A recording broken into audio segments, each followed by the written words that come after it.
Hello, friends. Welcome to episode 1143 of the Juicebox Podcast.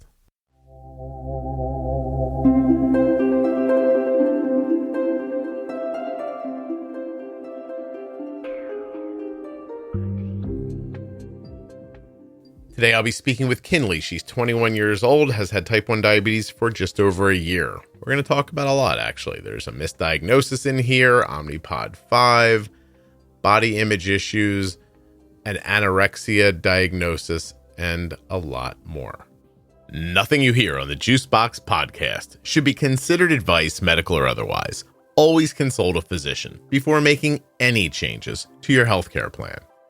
When you place your first order for AG1 with my link, you'll get 5 free travel packs and a free year's supply of vitamin D. Drink ag1.com/juicebox. Don't forget to save 40% off of your entire order at CozyEarth.com. All you have to do is use the offer code JUICEBOX at checkout. That's JUICEBOX at checkout to save 40% at CozyEarth.com. If you're not already subscribed or following in your favorite audio app, please take the time now to do that. It really helps the show. And get those automatic downloads set up so you never miss an episode.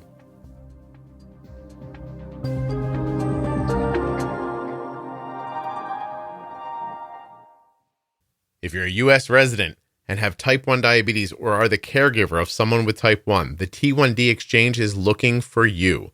T1dexchange.org/juicebox. Take about 15 minutes to join the registry. Just fill out that survey. And when you've completed the survey, you're helping people with type 1 diabetes and you're supporting the Juicebox Podcast. T1dexchange.org/juicebox. The T1D Exchange is looking for everyone, but in particular right now, males and males of color. If you fit the bill or if you have a child who fits the bill, please reach out. T1dexchange.org/juicebox.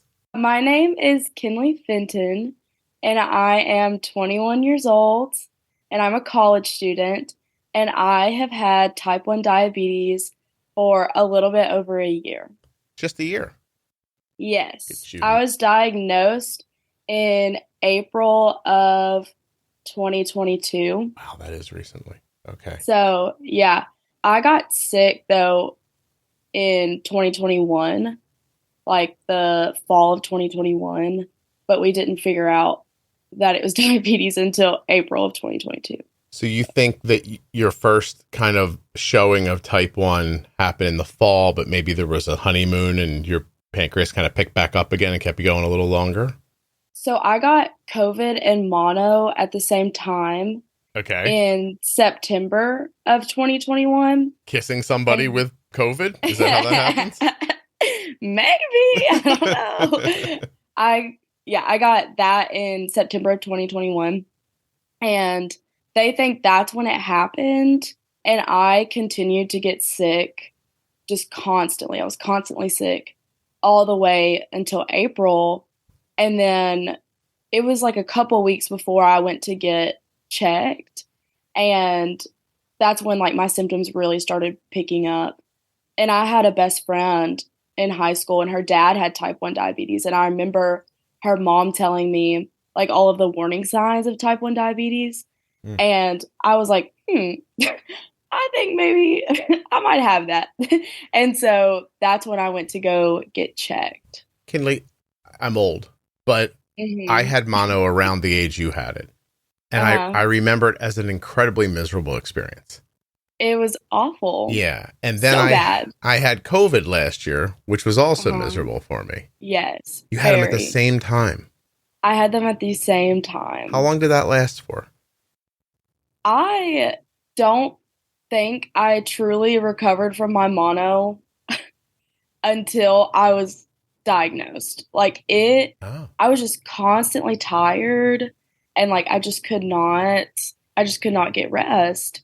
And so I was really sick with mono, and then also having diabetes on top of that and not knowing, I was just miserable. And I kind of... Well, I'm sorry. Oh, no, go ahead. No, don't worry. Yeah. I was just going to... Go ahead. Keep talking. I'll ask my question when you're done. I just kind of like attributed it to college. Mm-hmm. And I was like, I'm just tired. You know, our dorms are kind of gross. Like, I'm probably just getting sick from mold or something. Like, I don't know. But yeah, it turns out it was not My son was sick his entire freshman year from how dirty his dorm was. that. Yes. And I mean, that makes sense. Like, Mhm.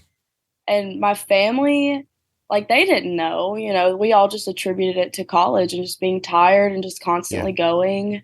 Is mono a thing they can absolutely diagnose, like with a test, or did they just, they did? Yeah. Okay. Yeah, they took my blood and they tested it for mono. They were like, ooh, Kinlee, you were kissing somebody. Like I that. was like, It wasn't me. You must be able to get that a different way. I was like, man, there's so many different ways you could get that right. Oh my God, Mom. What happened? Yeah, my parents were like, oh, mono. And I was like, I don't know. Yeah, I don't know why I think I got that from a dirty dish towel. Now, so you get the diagnosis for the type 1. Are you at college when that happens? Yes, I was a sophomore in college. But you were actually on campus when it happened. I was on campus, yes. So you're at the little health office going like, hey, I know you don't know anything, but I think I'm sick, or you call your parents, or how's it go? I went to the doctor. I didn't go to the campus doctor. I went to one in a town close to me. Okay. And I had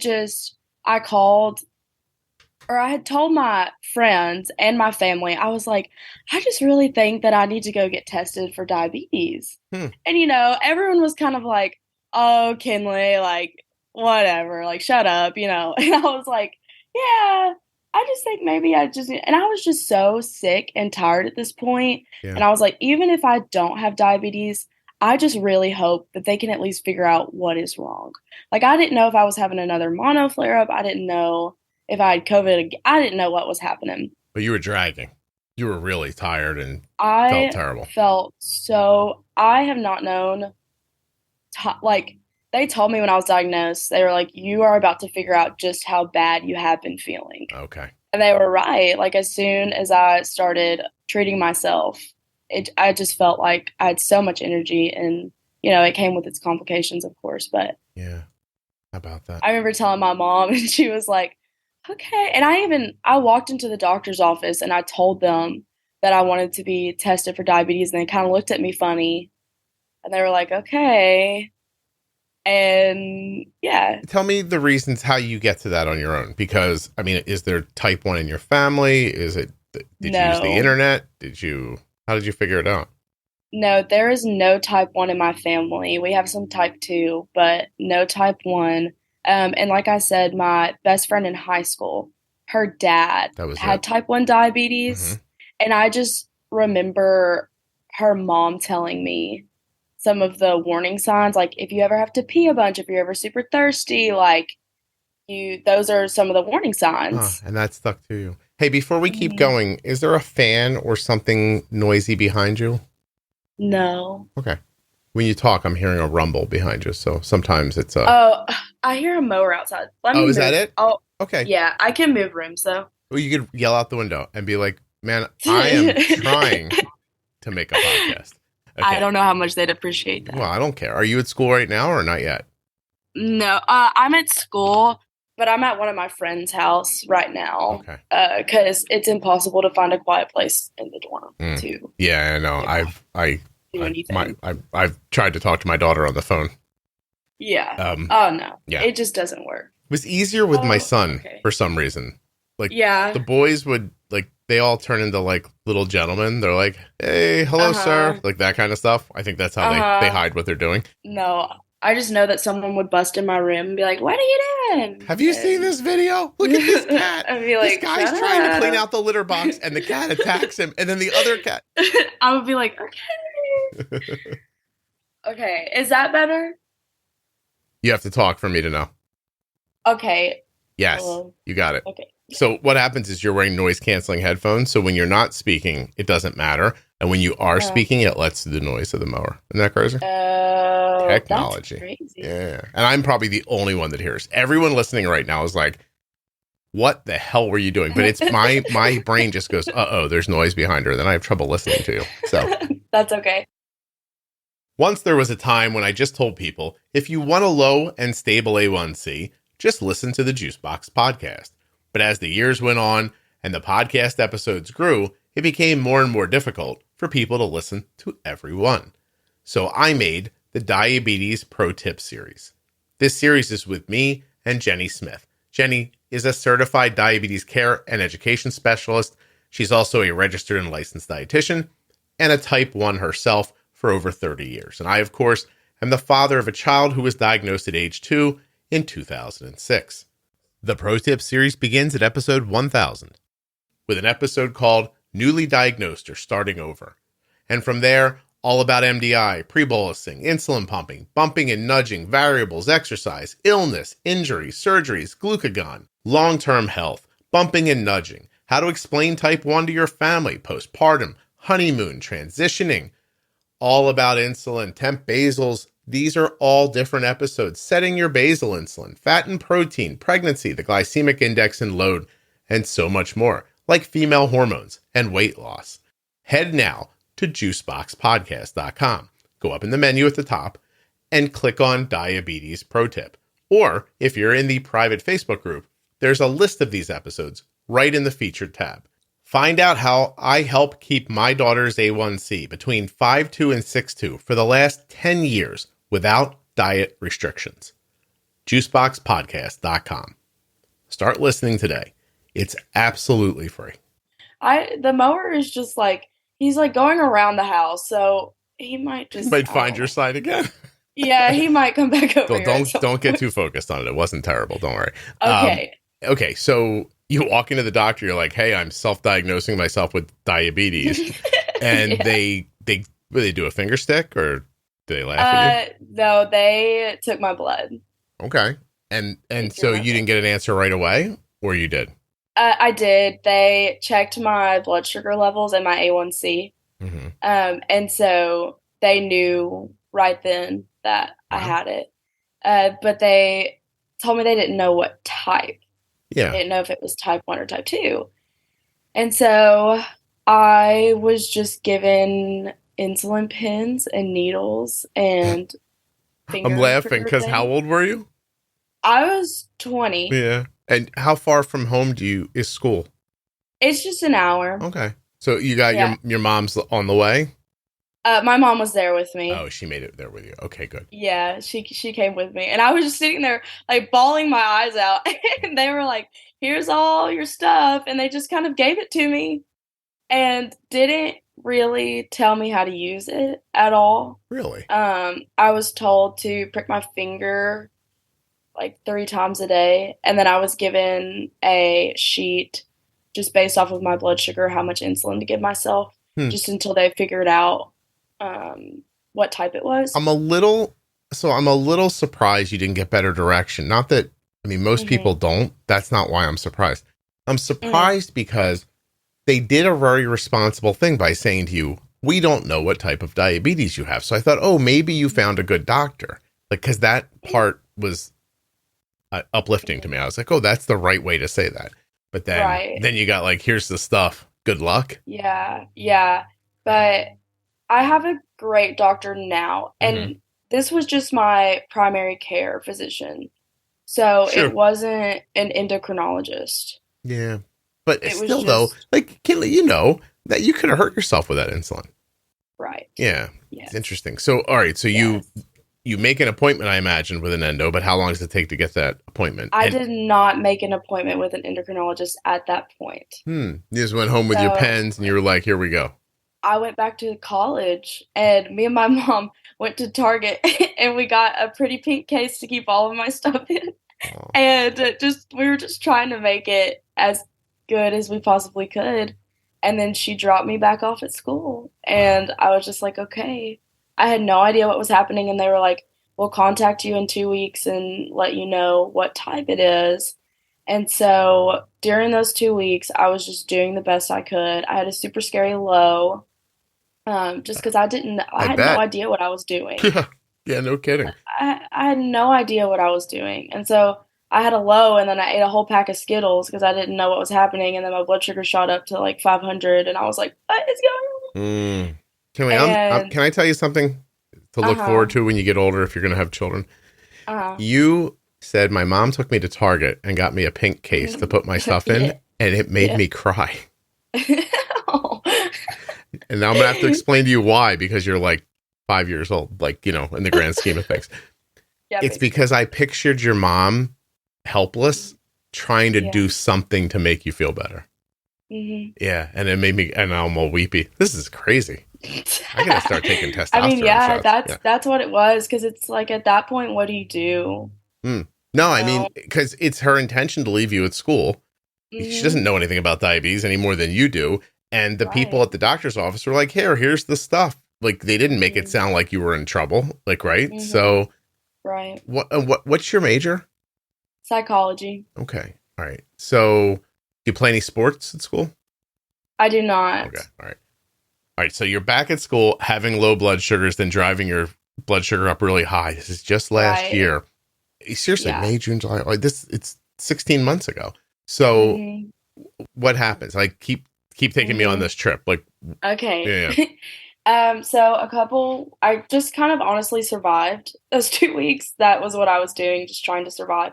And they called me and told me that I had type 2 diabetes because my pancreas was still making some insulin. That was their reasoning. And this is just the general practitioner's office. Yes. Okay. And so he told me, and he was great. He was very helpful, but he told me that I did not need insulin, and he was going to put me on metformin and to do away with all of my insulin. I wasn't going to need to prick my finger anymore. Oh, the mower's coming by. I know, I heard it, but don't worry. So, but isn't that great? So now, not only is he telling you have the wrong kind of diabetes, but now he's giving you bad advice for how to manage type 2 diabetes. You don't need to prick your finger. Don't worry about it. We're just gonna take a pill, right? Yeah. You were probably relieved, no? Yeah, I mean, yeah, I was relieved, but I also felt this whole time, I felt something in my gut telling me that wasn't right. Okay, good for you. And I have gotten really good at listening to my body and just knowing what's wrong. Mm-hmm. And that's, oh my goodness, this mower is really just making me angry. Okay, sorry. No, you're fine. Don't worry about it. I appreciate you caring. What do you think? Yeah. By the way, you didn't notice it before, and then I put it in your head, and now you're like, the mower's following me. I think he just turned it off, so we'll see. If you can tell what kind of mower it is, we can name your episode that. Is it a Toro or? I don't know. I can't see out the window. Okay, so go ahead. You're listening to your body. I just got really good at listening to my body, and I just had in my brain that something was wrong. But I had already agreed to do an internship that summer 4 hours away from home. And so I traveled 4 hours away from home with my bottle of metformin. And I just tried to make it that summer. And we were constantly texting my doctor just saying, my blood sugar is still running in the 500s. Every day you're living like that? Oh, yeah. Did you ever go in DKA? No. Mm-mm. Somehow. And so you're popping these metformins, probably eating very little. Popping these metformins, doing all that. I told them, I said, this isn't working. They switched me to Jardiance. Mm-hmm. That didn't work. And so I said, okay, I'm going to do this on my own. And I got my insulin and I started giving it to myself. And I was miserable. And I was like, I don't know what to do anymore. And no one was telling me what to do. No one was telling me how to do it. And when I tell you, I had no idea what I was doing. I was giving myself insulin after I was eating. And I didn't have long-lasting insulin. It was only fast-acting. Yeah. And so I was giving myself insulin after I ate because I thought that's what you were supposed to do. And I remember texting my mom at one point, and I was like, I think maybe I need to give myself insulin before I eat. It's like, I think maybe that would work better. And she was like, you could try that, And I just had no idea. Yeah, but you're treating yourself like a type 2, even though you don't think that's true. Is that right? Yes. Okay. I was still taking the pills, but I started to give myself insulin. Were you losing a lot of weight? Not at this point. I had before I was diagnosed, but not at this point. Okay, so you had already lost. Do you know how much you lost? Percentage of your body weight? No, I don't know how much, but it was enough to notice. Okay. Well, I mean, listen, any insulin that you gave yourself was going to be valuable. Obviously, Yes. less valuable after you eat, and without basal Yeah. insulin, still less valuable. But at least it was probably saving you. So how long did you do that for? I did that all summer. The whole So summer? about 2 months. Oh my gosh, while you were off of the thing. Okay. Yes. Felt And crappy so the whole time? Yes. I was very sick and just tired. And I was just so confused because I was like, I thought I was supposed to be getting better. They told me that this was what I needed. And like I said, this whole time, I just felt something was very, very wrong with my diagnosis. And I was giving myself 10 shots a day, around that. I mean, it was insane how much insulin I was having to give myself because I just didn't know how to use it. Right. And I remember I texted my mom and started asking about insulin. And my mom was great through all of this. I mean, she didn't know any better, than I did, but she was very helpful. And I remember I texted her and started talking about insulin pumps. And she messaged my primary care doctor about it. And he said, oh, I don't deal with that. And that's when he finally referred me to an endocrinologist. Wow. That's the thing that saves you, is asking for the pump, because it gets you to a doctor who might actually know what's happening. So did they immediately look at you and go, hey, we're going to run some labs here? Yeah. I told her kind of what was happening. And before she even tested me, she looked at me and she said, you're type 1. And she did test my blood and it did show type 1. But before I even did that, she just knew. She knew. And so I got put on the Dexcom and the Omnipod pretty quickly after that. Okay. So you had basal insulin going and yes, doing all the things right. Yeah. Until I could get my Omnipod in, she gave me my long-acting insulin. And I was like, man, I don't even know what this is, And she taught me how to use it, and she told me what to do. What's the frame of time now from the time, like not from back in the fall, but when you actually end up somebody telling you have type 2 diabetes until you get to the endo? How long is that process? So I was diagnosed in April with type 2 diabetes, and then I went to see my endo at the beginning of August. Wow, 4 months. Yes. Wow. Okay. Well, you're lucky you're alive. Yes. Yeah. You are correct. Now, so how do things proceed after that? Like, because there's a lot of, in your notes, there's a lot of talk here about like eating disorders, mental health, stuff like that. So what started to happen? Yeah. So at this point, I was on the Omnipod and the Dexcom, and I went back to school for my junior year. And I had better control over my numbers, but it wasn't perfect, obviously, and it's not going to be. And that really bothered me because I felt like I had no control over my body. I felt like I had no control over my blood sugar. I was frustrated with people not listening to me. And I just felt like I had no control over anything. Okay. And also, during the summer, I had gained some weight just from giving myself so much insulin and chasing lows with food, and I was just all over the place. Yeah. And I've always kind of had some body image issues, but it just really escalated whenever I gained some weight. And so I went back to school, and I just felt very, very out of control. I felt like I was doing everything wrong. Even though I was on the Omnipod and the Dexcom, I still didn't know what I was doing. Right. Yeah, so I just still didn't know what I was doing. Felt very out of control. I talked to my endocrinologist, and she put me on Mounjaro, which is basically the same thing as Ozempic. Yeah, it's a GLP-1. Actually, Mounjaro, GLP-1 and GLP-2, right? Yeah. I think so. And she did that for you for weight or for blood sugar management, or both? Yeah, it was mainly for the weight, just because I had said I had gained some weight, and I just kind of felt like the insulin was making me retain some weight. I wasn't really sure. But what I didn't know was that it's an appetite suppressant. I didn't know that. I just thought that it was going to help control my numbers better, therefore giving myself less insulin, which it did. Right. but it also suppressed my appetite. Yeah, no kidding. And I didn't know that was going to happen. And I have always kind of, like in high school and even in middle school, wished that I had the willpower to not eat. I would always tell myself that meant like I just didn't have that willpower, because it's normal for a human being to eat. Mm-hmm. And then all of a sudden, I had that willpower not to, because I was on this Mounjaro. Yeah. And so that is exactly what I did, was I stopped eating.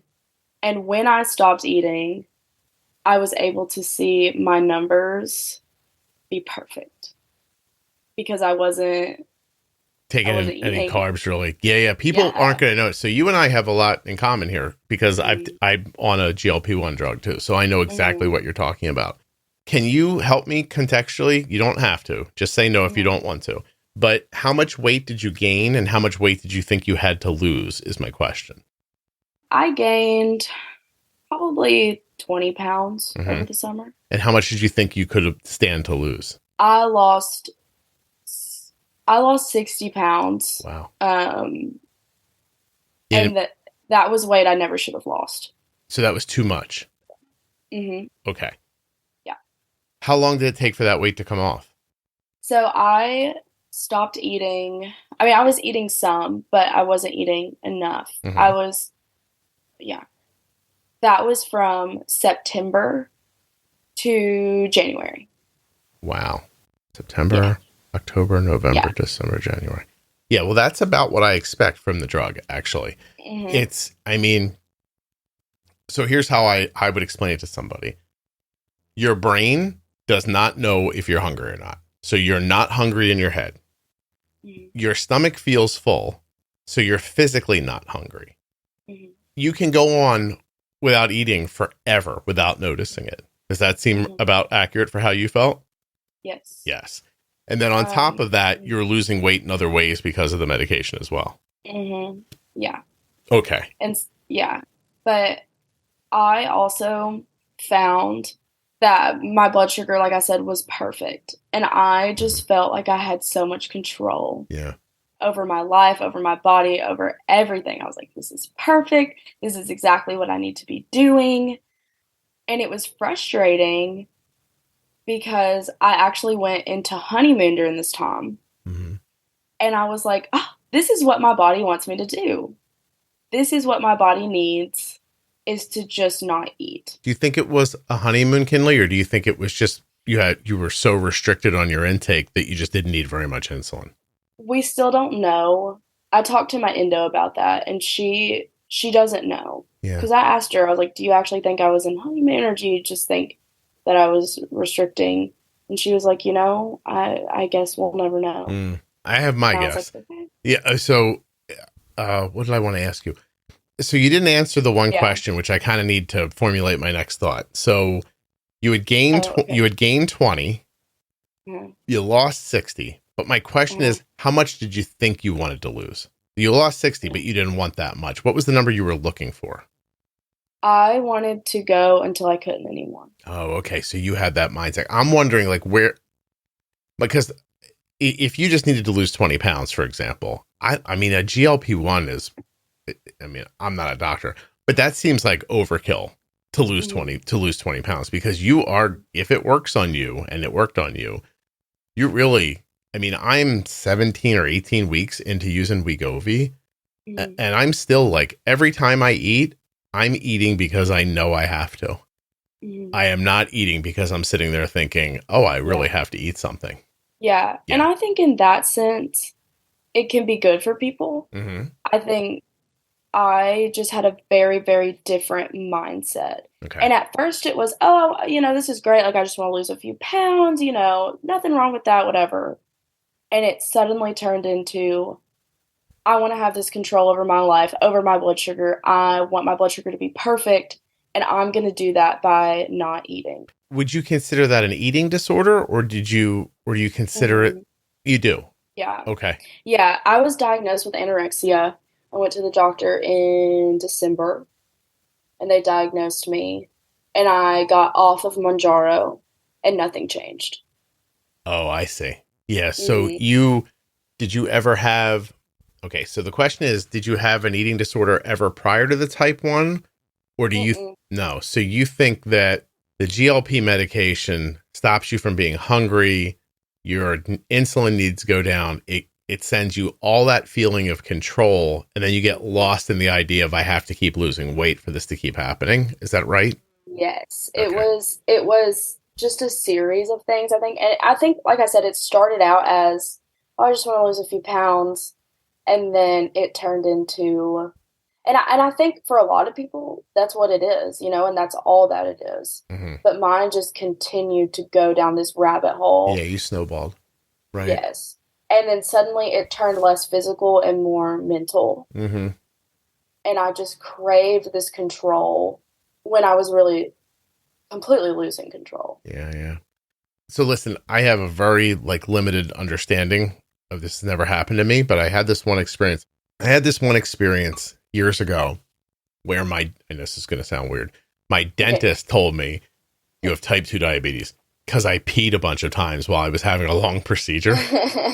and I was like, I would definitely know if I had type 2 diabetes. I'm like, I might be the guy you asked if you had diabetes. I think I would know, Yeah. But nevertheless, I had drank a lot of water that day. Mm-hmm. And so I kind of was like, no, that's not right. But once he put it into my head, I went home and I thought, well, I'm going to get a doctor's appointment. So I called and I made a doctor's appointment for a physical, but I couldn't get there for 4 or 5 days a week. Right. Mm-hmm. And for those days, I had real trouble eating because I thought, oh, what if I'm driving my blood sugar up? And I'm testing my blood sugar because I have meters all over the place. My blood sugar is not high, but it's in my head. As soon as they put it into my head, type 2 diabetes, I had trouble eating. And it was really, I don't know that I'll ever find a way to articulate how manipulative it was to my actions. Yeah. Yeah. So it is and the more I've talked to people since going through this, the more common I found that it really is. Yeah. Because it's just, you just have this sense of I just feel out of control. When my blood sugar is high, I just want it to be perfect all the time. This is frustrating. Mm-hmm. And I just found that my blood sugar was perfect when I wasn't eating. But I pretty quickly found out that was not sustainable. Yeah. This, just for context, this 60 pounds off your frame left you very thin? Yes. Yeah. Okay. In an unhealthy way, visually even. Mm-hmm. Yeah. Okay. Mm-hmm. So when that's happening, you don't see it though, right? No, I did not. Yeah. I was also diagnosed with body dysmorphia. Mm-hmm. And so I looked in the mirror and I saw what I was 60 pounds ago. Wow. I have to tell you, so again, my only other frame of reference for this is I start taking Wegovy and I'm overweight, absolutely overweight. And I lose first 5 pounds. You're like, wow, I lost 5 pounds. You don't really notice much. And then suddenly I could see my stomach shrinking, right? That was the first place I saw it. My stomach wasn't sticking out as far. And I was like, oh, wow, this is crazy. I look different. But then when my face changed, it was a big leap for me. I looked in the mirror and I thought, my face is thinner. I look different. I'm happier with how I look in my face. And I went on, I've lost 30 pounds so far. I'm nowhere near, I need to lose more weight, right? But I've lost 30 pounds. It's a big deal. Even if I don't lose weight 1 week, I maintain that weight. So I'm doing well. It's a very slow process. I'm happy with the speed of it. None of that. But the craziest ass thing happened 2 weeks ago. Mm-hmm. I looked in the mirror and I thought, my face looks fat. Mm-hmm. And then I looked at a picture of myself versus 3 or 4 weeks ago, and my face is thinner now than it was 3 or 4 weeks ago. Yeah. So my face was round and cheruby. I lost weight. I recognized it, but I got used to that so quickly that the next time I looked at it again, I thought, oh, my face is fat. And that's, I'll tell you, was really like an impactful moment for me. I was like, oh my God, I don't see myself right. And I don't think I have body dysmorphia. I think your brain for me, I think my brain is just getting used to what I'm looking at like. And then it tells you either you're okay, this is what you look like, or this is what you look like, and this isn't where you want to be. And then it's difficult to break free of that, for me. Yeah. I mean, it was just, I would, people would tell me, my parents would tell me, you look sick, you don't look good. Mm-hmm. And honestly, at that time, that's what my brain wanted to hear. For me, people telling me that I looked sick that's what I wanted. That meant thin. Yes, that, and when people told me they were worried about me, in my head, it was like, oh, yeah, like, this is good, you know? And I remember even when I was diagnosed with anorexia by a doctor, and she told me that I could die, my brain was like, yeah, like, this is good. I'm getting there. This is what you want. Yeah. Wow, isn't that like, crazy? So you felt empowered by them telling you look like you were going to die? Yes. Wow. That is something. What my eating disorder, that's not what I wanted. Sure. It's not what Kinlee wanted, it's what my eating disorder wanted. Yeah. And since then, I've gotten good at being able to tell the difference between the two. Mm-hmm. But then I thought that is what I wanted. And I was happy when people were worried about me. Okay. Do you think the diabetes brought the eating disorder on, or do you think the weight gain and then watching it come off brought it on? Or do you think I think it was both. Combination. Because I got very addicted to seeing the weight fall. Mm-hmm. I mean, I was weighing myself up to 10 times a day, just constantly. Yeah. Watching that scale drop. Were you really? Yeah. 10 times. Yeah.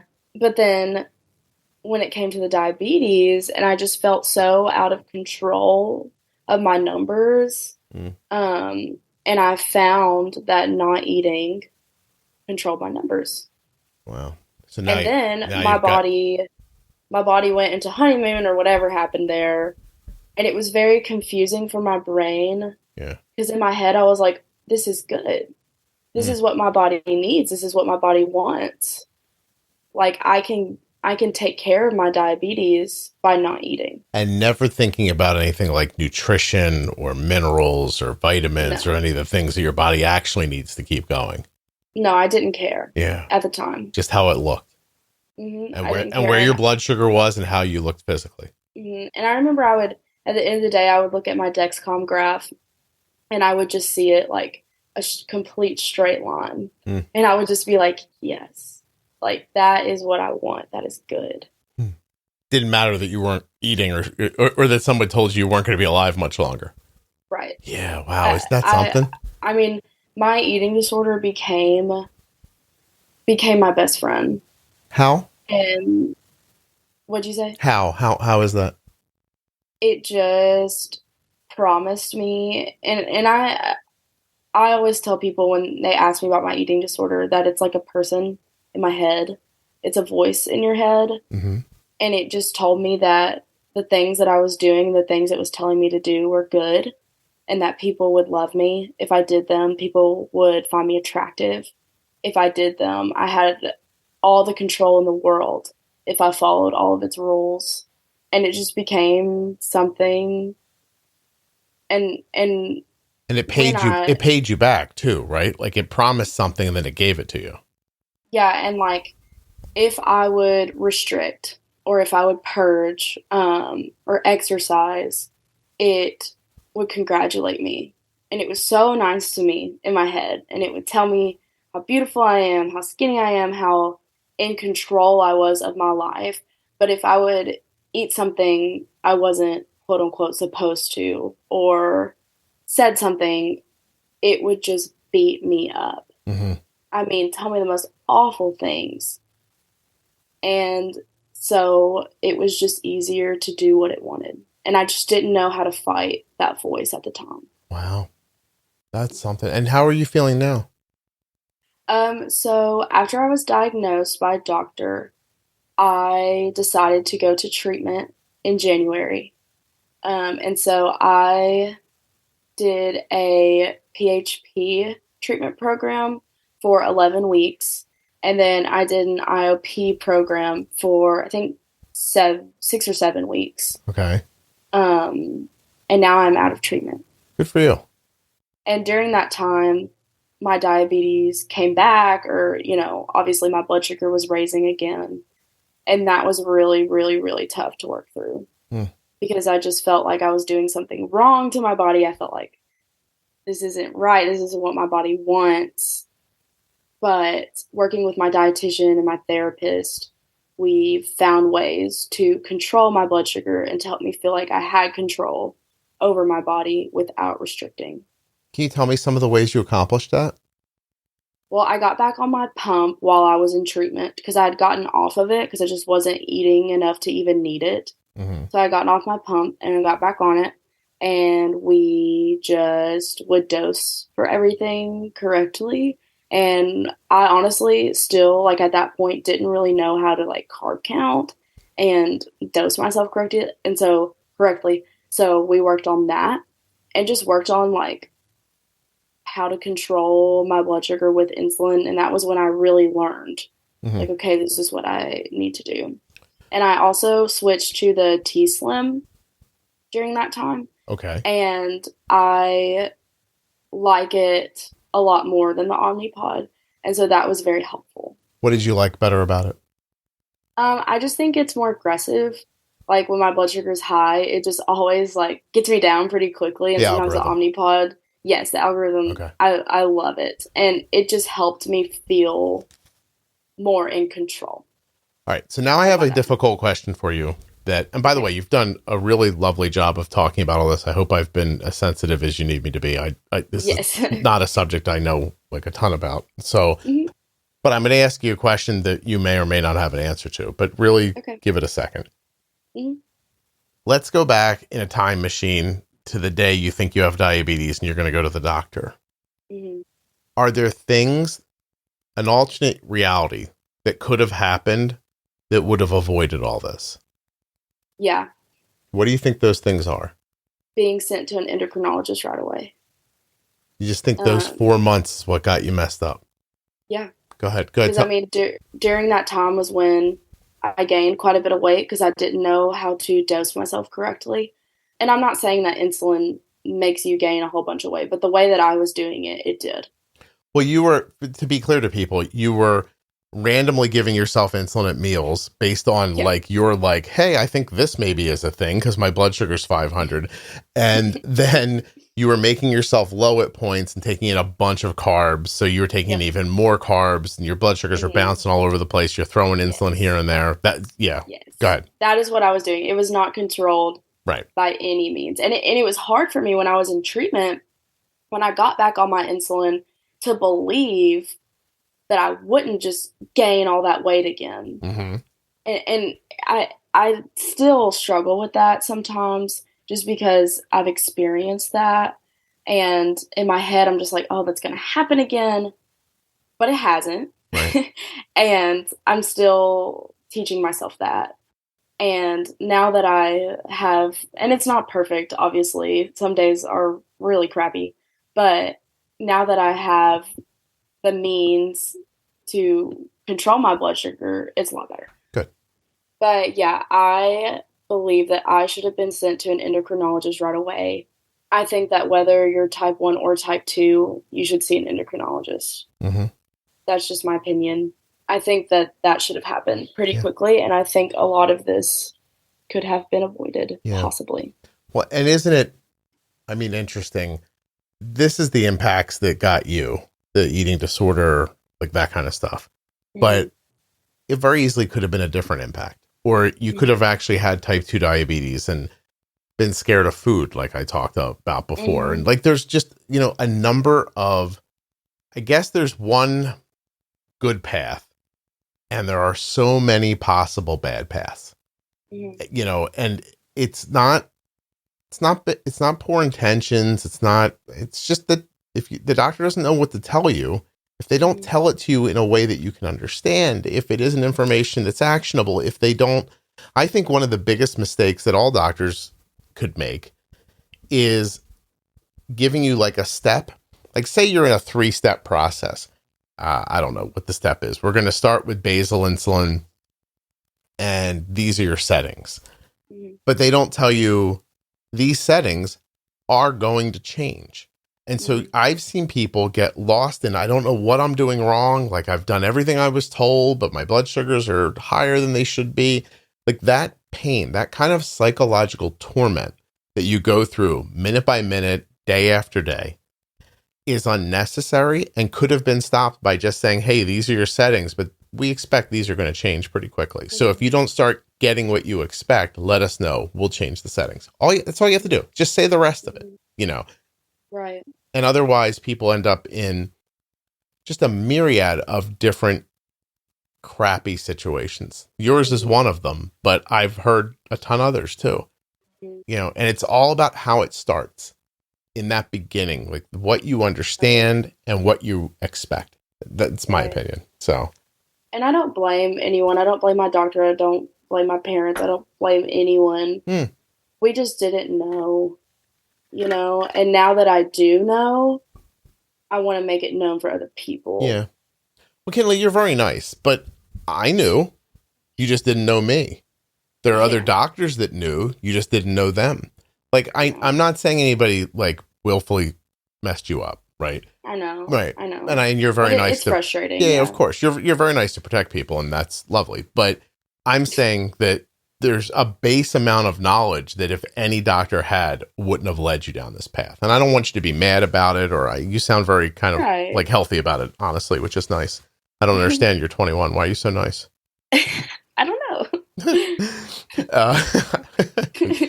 Because you're not mad. You're not angry. You're not blaming anybody. I'm not mad. Yeah. No, I if I think about it too long, I get frustrated. Sure.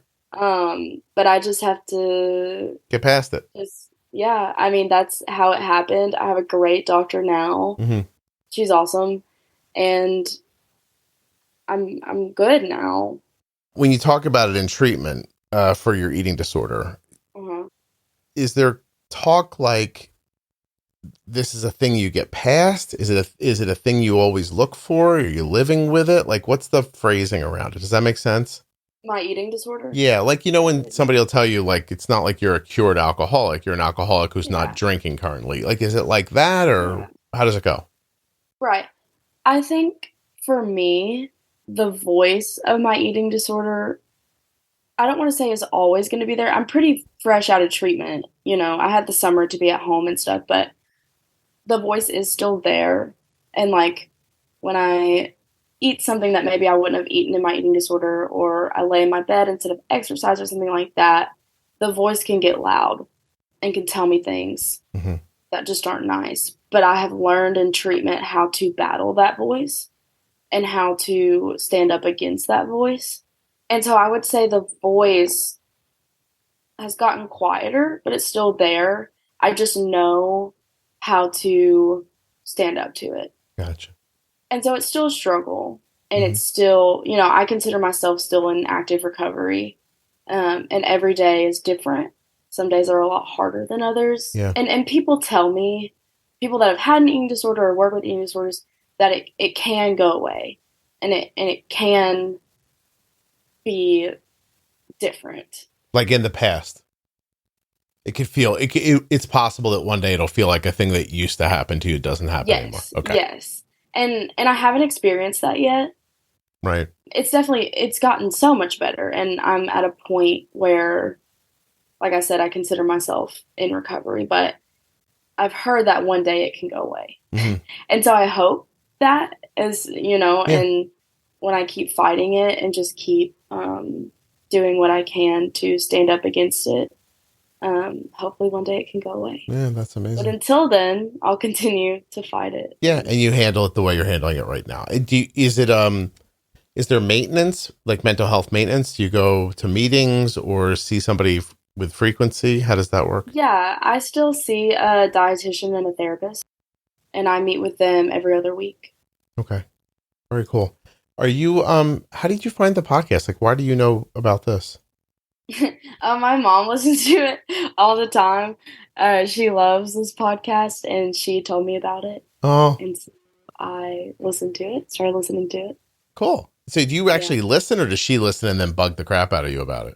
She listens more than I do, but I do listen. Yeah. Mm-hmm. I like it. She's like, I went on a walk this morning and I listened to the new podcast. Like, let me tell you what it's about, blah, blah, blah. And she loves it, but yeah. Well, tell her I said hello. Thank you. I will let her know. She'll be thrilled. It's funny. It's funny to me because I don't feel that way. But because like I know what I'm doing after you and I record. You know what I mean? Like, I don't know what your mom thinks happens after I get done doing this, but yeah. She probably thinks that you go to like getting sit on a throne. Yeah. I'd probably jump in like a gold Mercedes and drive around and talk to like J. Cole and stuff like that. Yeah. None of that happens. Well, we'll just let her continue to believe that. Let her have that fantasy. That's good for her. It's good for everybody to think that. Everyone should think that I'm a very famous and happy person. Yes, I agree.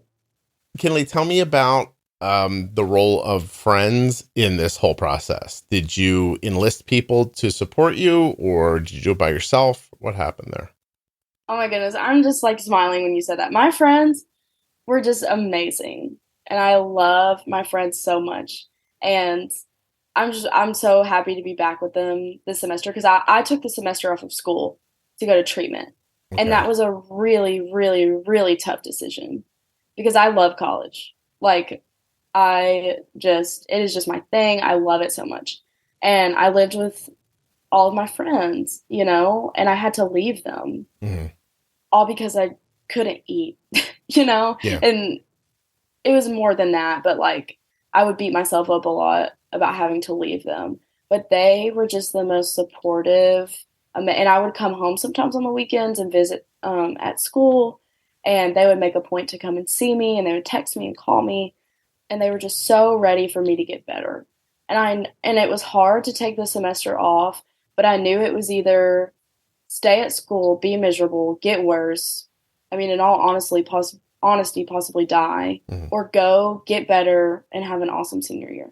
And you handle it with a lot of honesty, like, guys, I'm leaving for a while. I'm going to go work on my eating disorder, like that kind of stuff. Yeah. I mean, they kind of noticed some things, but I didn't really open up about it until like November, December. Okay. And I told some of my closest friends kind of what was going on.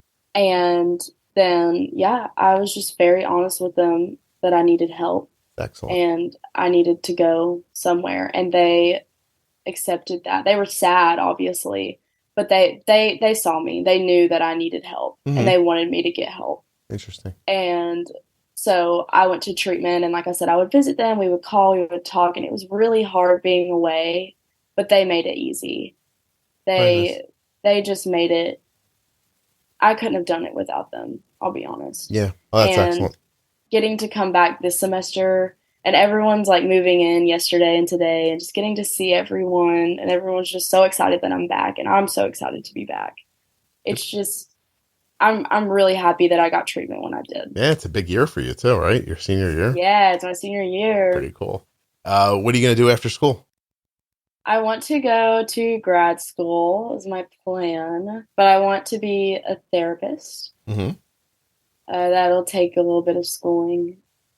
But I want to work with girls with eating disorders. Yeah. And this is something you wanted to do prior to all this. Is that right? Yeah. I've always wanted to be a therapist. My dad is a therapist. And so he kind of inspired me growing up to want to do that.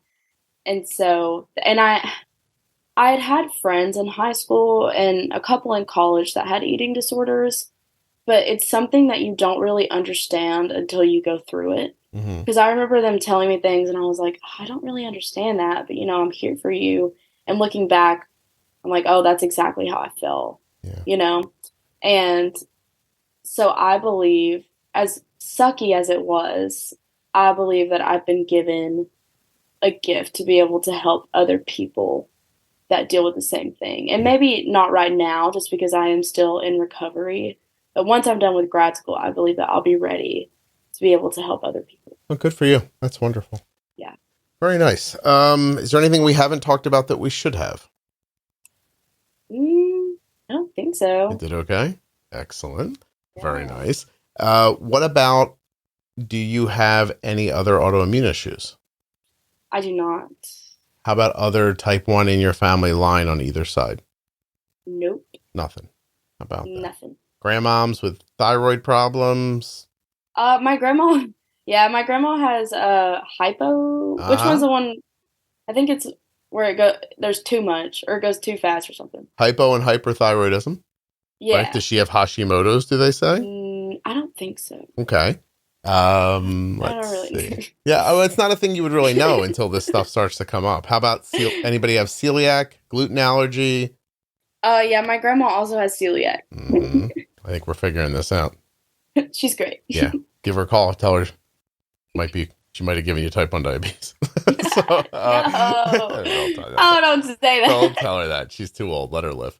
So, she's so sweet. Yeah, I'm sure. No, you'll often see other autoimmune issues like somewhere in family lines. Yeah. Yeah. I mean, we have some type 2, but there's no type 1. Just the celiac and the thyroid.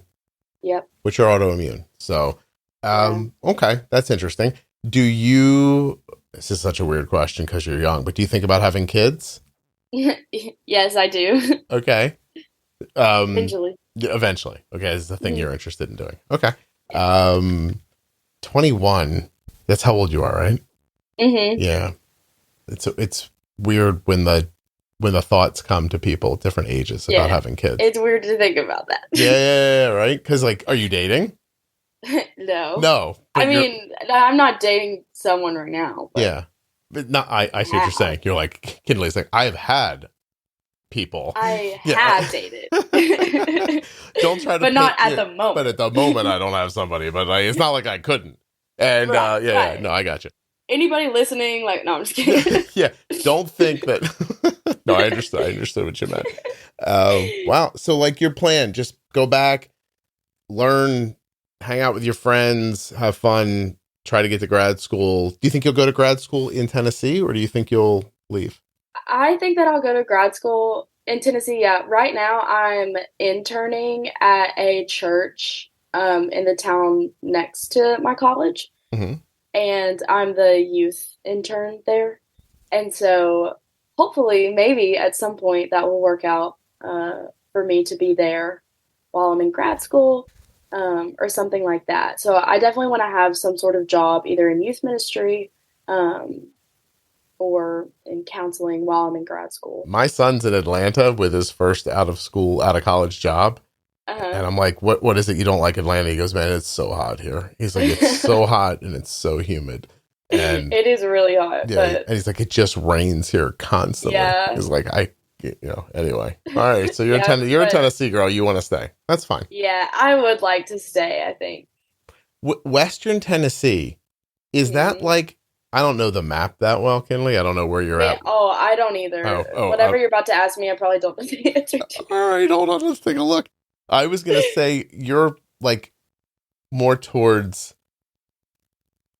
I was going to say Missouri, but am I about right about that? Arkansas? You don't even know? I love that. I don't think that's close to me. Are you, but you're in Western Tennessee? Yeah. Closer to Kentucky or closer to Mississippi? Closer to Mississippi, I think. Honey, you're close to Arkansas too, then. No, I'm not. No, I'm not. You got to get a map and look at it. I don't think Arkansas is 4 hours away from. All right. Okay. That's pretty. I mean, Tennessee's a pretty wide state. I don't know where I am. It just looks like Tennessee looks like, I can't describe this to you because you're not from around here, but it looks like the way artisan people cut their pizza in squares. What? It's long and you would understand. And so, but if you were, so you're not, if you just went south, south, would you end up in Alabama or Mississippi? If I went south, I would end up in Mississippi and then I would end up in Alabama. Honey, I swear you do not understand. Are you on a phone with me or a computer? I'm on my computer, but I have my phone. All right. I want you to pull up a U.S. map. Just go to Google. We're going to do this together and then we're going to stop. Okay. Well, I swear I'll let you out of this in a second, but we got to make it fun for your mom who loves the podcast and is going to be like, oh, I love that he did this to her. She's going to be so embarrassed. Oh, no. Well, yeah. I mean, listen, she probably could have done a better job teaching you about geography, but that's it's too late now. Okay, tell me when you have a US map up. Oh, I didn't know. Okay. Seriously, go to a browser, type in Google US map, click on it. Okay. All right. Oh, wait. It's making me down. You don't have to download anything. What are you, I Kinlee? don't- What's happening? Just go to Google. Oh. There's a map right at the top when you Google US map. Do you see it? I know, but then I click it, it makes me download. Oh, All right, you got it? yeah. All right. Do you see now where you're at in relation to other states? Tennessee. Yeah, I see Tennessee. All right. So if you're Western... I'm kind of close to Nashville. Okay. Kind of, but not really. So that's dead center. Are you more towards the west of Nashville? All right. First of all, do you know which way west is left? Do you know? Do you know never eat shredded wheat? Have you ever heard that? Yes. Okay. So north is at the top, then east, like at 3 o'clock on the clock, and then south is at 6 o'clock. I'm catching your drift now. All right. So are you west of Nashville? Yep. Are you closer to Kentucky or Mississippi? Your mom just died inside she's on a walker. Like, think about this. She's out walking right now. She's like, oh, Kinlee went on the podcast. She was talking all about her eating disorder and everything. It's so cool. She's trying to share with other girls. And now she's at the end and she's like, oh my God, everyone's going to hear this. And oh, that's so embarrassing. Wait, I'm looking Kentucky. You're closer to Kentucky. No. Closer to Mississippi. I think, yeah. You see how close you are to Arkansas then? How far are you from Memphis? Like an hour. So you're an hour from Arkansas. I really just want to tell you where I live, but I can't do that. Listen, tell me and they'll bleep it out. Where do you live? I live in... Okay. So hold on. I'm going to get a map. And I'm going to go... By the way, Rob, edit out where she lives, please. I'm not talking to you right now. I'm talking to the person who's going to edit the show. You're welcome. I appreciate that. I went to Tennessee once as a child. Really? Yeah. For like a vacation. But I think we were in Nashville. Why were you vacationing in Tennessee? I don't know. I was young. They made me go there. I don't get the... Did you go to Gatlinburg? Probably went to all the you go to the mountains? Tourist traps. Yeah, the Smoky Mountains, right? That kind of thing. Yes, that's in Gatlinburg. Okay, so I see where you are. Okay, yeah. It's possible that if you worked out a little bit, you could throw a ball from where you are to Arkansas. That's the first thing. I'm not close to Arkansas. In what world do you not think you're close to Arkansas?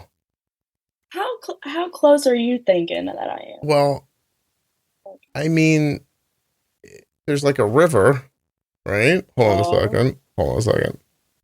I'm getting this. Give me a second. It's the... Yeah, you are closer to Arkansas if you went dead west than you are to Memphis. God damn, yes, you are. I go through Memphis to get to Arkansas. You go through Memphis to go to Arkansas? Yeah, but you don't have to. I'm saying if you were to able to drive just due west and not have to follow whatever highway you're accustomed to following, you're like distance-wise closer to the border of Arkansas than you are to Memphis. Well, okay. I think you need to spend at least 20 minutes on TikTok figuring out where you live. Okay. No, I know where I live, and that's all that matters. You should go up to girls that you know in like your dorm and go, "Hey, do you know we live near Arkansas?" See what they would probably be like, "Yes, Kinlee, we do know that." And I'd be like, "Okay." Kinlee, I appreciate you screwing around with me at the end of this. Thank you very much. You're welcome. Hold on for me for 1 second, okay? Okay.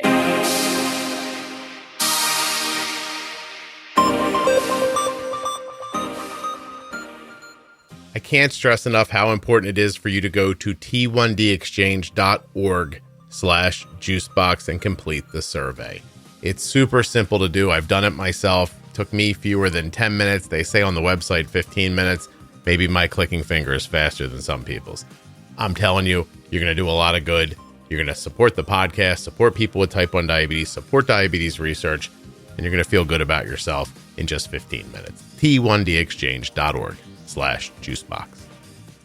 A huge thanks to a longtime sponsor, Touched by Type 1. Please check them out on Facebook, Instagram, and at touchedbytype1.org. If you're looking to support an organization that's supporting people with type 1 diabetes, check out Touched by Type 1.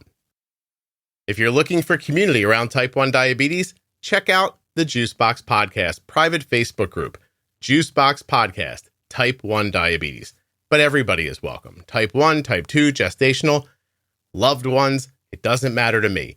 If you're impacted by diabetes and you're looking for support, comfort, or community, check out Juicebox Podcast, Type 1 Diabetes on Facebook. If you have type 2 or pre-diabetes, the Type 2 Diabetes Pro Tip series from the Juicebox Podcast is exactly what you're looking for. Do you have a friend or a family member who is struggling to understand their type 2 and how to manage it? This series is for them.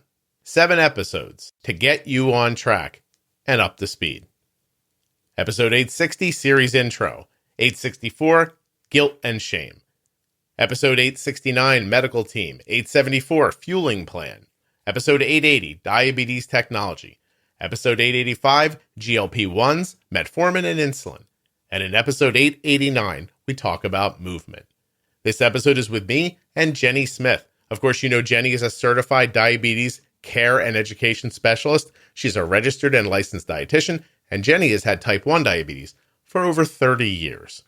Too many people don't understand their type 2 diabetes, and this series aims to fix that. Share it with a friend or get started today. Thank you so much for listening. I'll be back soon with another episode of the Juicebox Podcast. The episode you just heard was professionally edited by Wrong Way Recording. WrongWayRecording.com.